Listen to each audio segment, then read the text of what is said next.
Здравствуйте, казахстанцы, соотечественники. Я Маржана Каратаева. Очередной раз вышла в эфир предупредить вас. Сегодняшнее мое обращение к мамам. К мамам, у которых дети будут служить или уже служат срочникам, сверхсрочникам или на контрактной основе.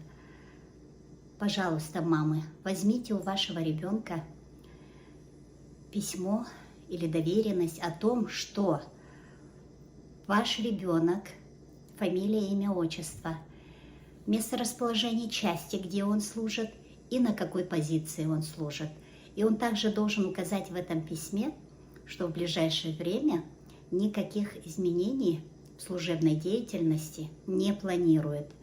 А если таковые случатся, если они окажутся на войне, воевать с Украиной на стороне Путина, то он должен указать, что это произошло без его согласия и что он такого согласия не давал.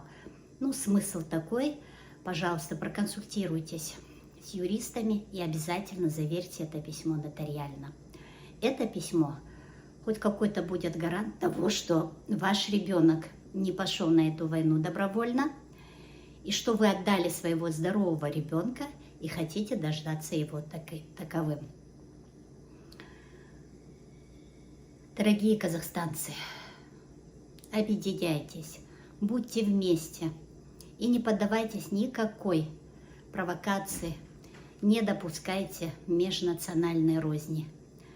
Наша сила только в единстве. Будьте бдительны и осторожны. Удачи вам, мамы!